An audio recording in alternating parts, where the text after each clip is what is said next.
നിർമ്മലമായ ആ മഞ്ഞുതുള്ളി ഒരു ദിവസം ഒരു യാത്ര പുറപ്പെട്ടു. യാത്ര തുടരവേ വഴിയരികിൽ നിന്നിരുന്ന കുറേ പൂക്കൾ മഞ്ഞുതുള്ളിയെ വിളിച്ചു പറഞ്ഞു, ഞങ്ങളോടൊപ്പം അല്പസമയം കളിച്ചിട്ട് പോകാം. മഞ്ഞുതുള്ളി ആ പൂക്കളോടൊപ്പം കളിച്ചു. അതിനുശേഷം യാത്ര തുടർന്നു.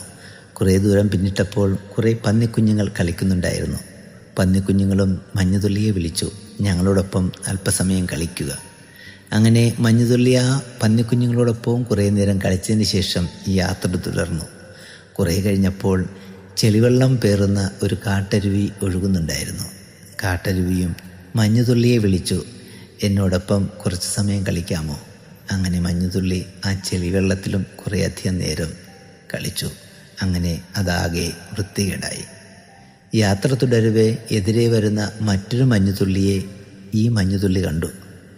ആ മഞ്ഞുതുള്ളി ചോദിച്ചു, ഇത്രയധികം യാത്ര തുടർന്നിട്ടും നിനക്കെങ്ങനെയാണ് ഇത്ര ഭംഗിയായി നിന്നെ തന്നെ കാത്തു സൂക്ഷിക്കുവാൻ കഴിഞ്ഞത്?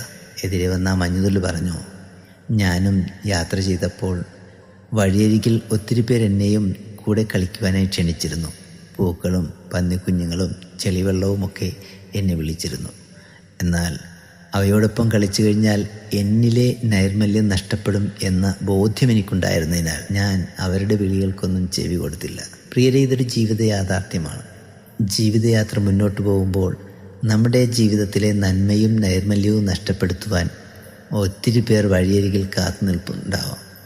ചതിക്കുഴികളുമായി കാത്തു നിൽക്കുന്നവരുടെ പിന്നാലെ പോയി അവസാനം നമ്മുടെ ജീവിത നൈർമല്യം നഷ്ടപ്പെട്ട് നിരാശയിൽ കഴിയേണ്ടി വരുന്ന ഒരവസ്ഥ നമുക്കുണ്ടാവും. ആകയാൽ നമുക്ക് നമ്മുടെ നൈർമല്യം കാത്തു സൂക്ഷിക്കാമെന്നേ. God bless you.